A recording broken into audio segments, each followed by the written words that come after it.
Charismatique et joviale, Nesrin Rouden est une brillante avocate qui a su faire sa place dans le monde énigmatique des affaires. Originaire de Telluride, cette avocate au barreau de Casablanca, arbitre et médiatrice commerciale, a su au fil des ans se frayer un chemin parmi les ténors du barreau.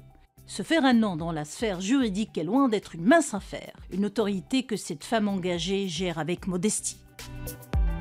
C'est l'amour des gens. C'est la bienveillance des gens, c'est le fait d'avoir des personnes qui ont envie de travailler avec vous, de collaborer, de parler. C'est une bénédiction de Dieu. Le fait d'être reconnu par ses pairs, le fait d'être reconnu au sein d'une société, c'est une bénédiction de Dieu et il faut la valoriser. Ça peut être des fois difficile à gérer, mais je ne suis pas à ces niveaux de notoriété, mais c'est une bénédiction de Dieu. Dans ma famille, effectivement, il n'y a pas de juriste, donc il n'y avait personne pour influencer mon choix. Maintenant, avec le recul, je pense sincèrement que c'est ma destinée et que c'est une profession qui m'a choisie parce que le cheminement, il est venu tout naturellement et je me suis retrouvée dans cette profession qu'aujourd'hui j'adore.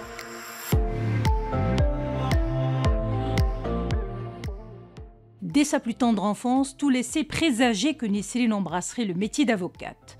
Sans cursus universitaire, elle le peaufine en France et aux États-Unis. Du haut de ses 22 ans de carrière, Nesrin Rouden puise sa force dans le savoir. Pour elle, l'apprentissage est un éternel recommencement. L'univers judiciaire n'est jamais tout noir ou tout blanc. Maître Rouden parvient à percer dans ce milieu qu'elle qualifie de passionnant.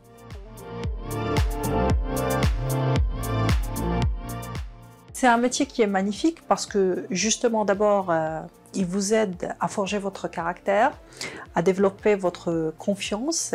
C'est un métier aussi qui vous fait voyager le monde, qui vous fait découvrir d'autres cieux, rencontrer d'autres personnes, mais aussi et surtout c'est un métier qui s'exerce de différentes facettes. Vous avez la facette classique, traditionnelle que souvent on connaît, c'est celle de la plaidoirie au niveau du tribunal, mais vous avez aussi d'autres facettes qui font que dans ce métier on s'ennuie jamais. On peut toujours se redécouvrir une nouvelle passion, se reconvertir. Et quand j'ai démarré ma carrière, ça a coïncidé avec l'époque où le Maroc s'ouvrait sur le monde. On parlait de mondialisation, de globalisation, de développement des investissements étrangers au Maroc. Donc pour moi, le cheminement était naturel parce que je voulais exercer ce métier non seulement tel que je l'ai vu, par exemple dans des films ou des séries américaines où on négocie, où on rédige des contrats de façon très professionnelle, mais aussi du fait des personnes qui ont encadré mon stage, de mes mentors, qui m'ont donné cette image moderne de la profession que quelque part je voulais reproduire.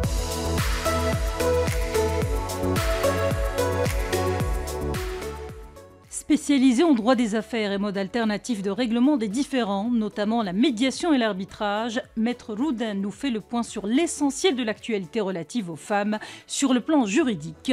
C'est parti!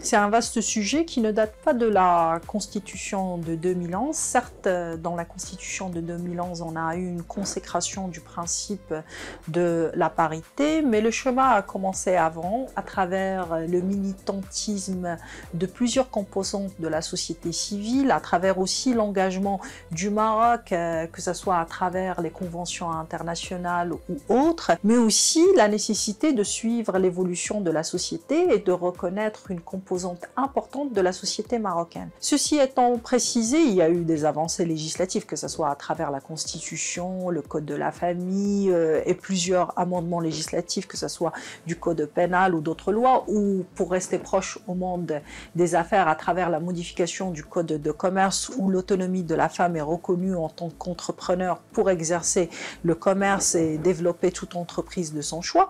Mais ceci étant précisé, le chemin reste long. Il faut vraiment consacrer le principe de la parité parce qu'on est encore loin du compte et des efforts restent à fournir en la matière.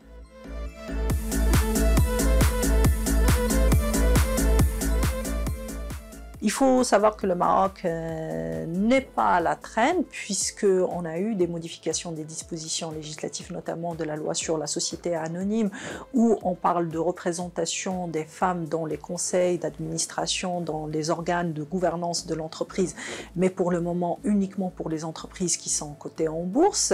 Donc l'idée, c'est de généraliser ce genre de pratique pour concerner l'ensemble du tissu économique marocain de façon à avoir une meilleure représentativité. Cela s'est vérifié dans le monde politique où le principe du quota a été admis. Donc peut-être qu'aujourd'hui il est indispensable de passer par une discrimination positive pour justement changer les mentalités et aboutir à une meilleure représentation, parce que qu'on l'admette ou non, le plafond de verre existe toujours. La diversité, la mixité, la parité, l'égalité, ce sont des notions qui se croisent à plusieurs égards. Et ce sont des sujets incontournables aujourd'hui pour l'avancement de la société.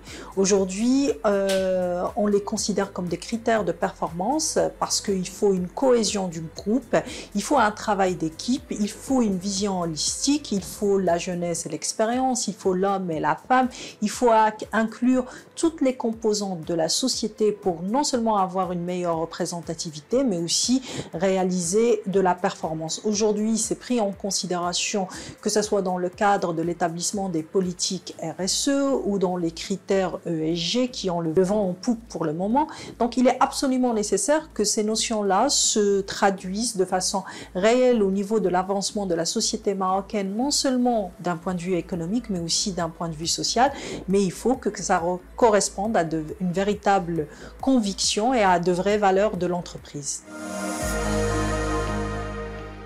De 2004 à 2024, que du chemin parcouru. 20 ans après l'adoption du Code marocain dans la famille, une nouvelle réforme de la Moudouana se prépare. Maître Loudan s'attend à une refonte courageuse.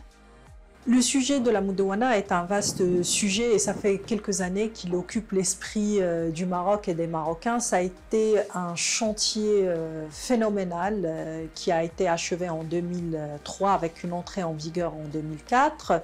Durant ces quelques décennies, bien sûr, la jurisprudence et l'application du texte a montré la nécessité de le réformer.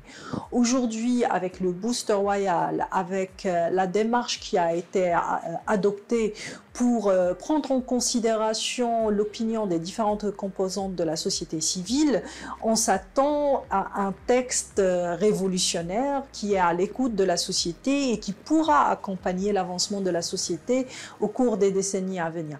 Donc l'attente, elle est énorme. Les sujets qu'il faudra aborder sont nombreux. Il y en a certains qui font le consensus, comme l'autorité parentale, comme la protection de l'enfant, l'intérêt suprême de l'enfant, comme la pension alimentaire.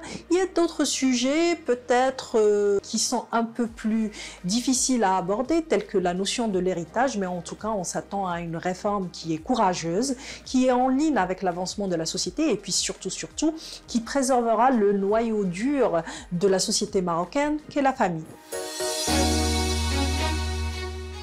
Que ce soit au bureau, chez elle, dans les tribunaux ou encore dans les séminaires, cette mordue du travail peut être sollicitée à tout instant. Pas de répit donc. Preuve en est cette conférence qu'elle suit à partir de sa voiture. Sort of our event last week and see what if anything we need to do next.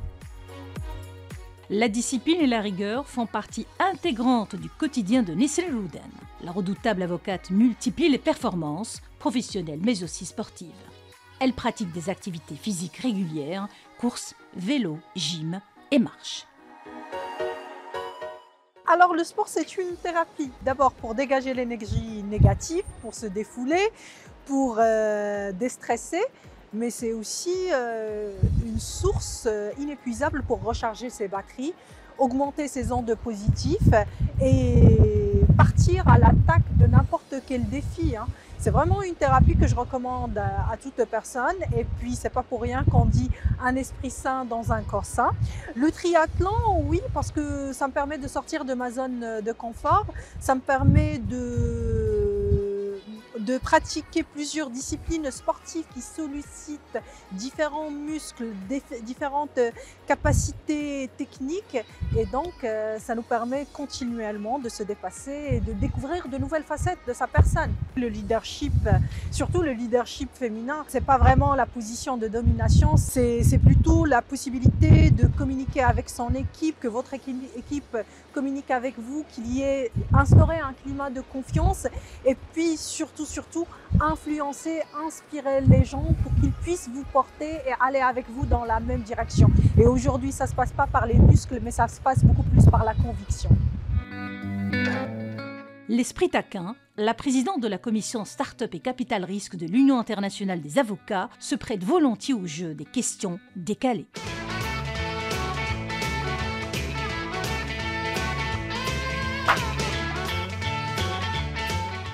De practice, définitivement.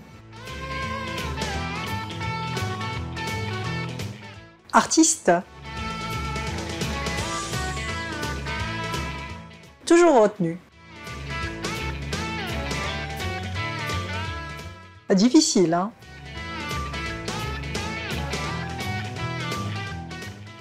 Plusieurs personnes qui ont été bienveillantes et qui m'ont soutenue à des moments différents de ma vie. Ma famille est originaire de Taroudannt, donc quand il s'agissait d'établir l'état civil, c'était facile de choisir comme nom Roudan. L'injustice. Captain Contract.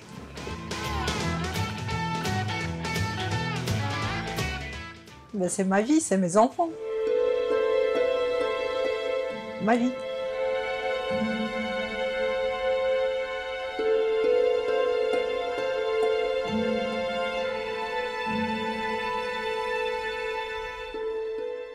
Alors le romantisme, je suis une très grande romantique parce que il faut croire en l'amour, il faut croire en des valeurs et c'est ce qui nous distingue des animaux. Et ce qui permet d'avoir des valeurs pour lesquelles on peut se battre et pour lesquelles on peut faire changer les choses, les faire évoluer. Travaillant, militant, changeant. En cette journée du 8 mars, Maître Nesrine interpelle la junte féminine sur des points bien précis. Le 8 mars, c'est vraiment l'opportunité de faire le point sur les réalisations.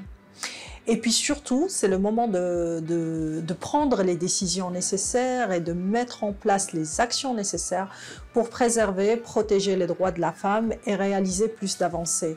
Et si j'ai un message à donner, c'est qu'il faut s'armer de beaucoup de courage, faire preuve de résilience, de détermination, de persévérance, parce que les plus grandes réussites ne sont pas le fruit du hasard, n'arrivent pas du jour au lendemain, mais ça demande de l'abnégation, du courage, un travail acharné pour justement pouvoir non seulement modifier sa vie personnelle, mais aussi avoir un impact positif sur une société qui bénéficiera non seulement à nos familles, mais à nos enfants et à toute la planète.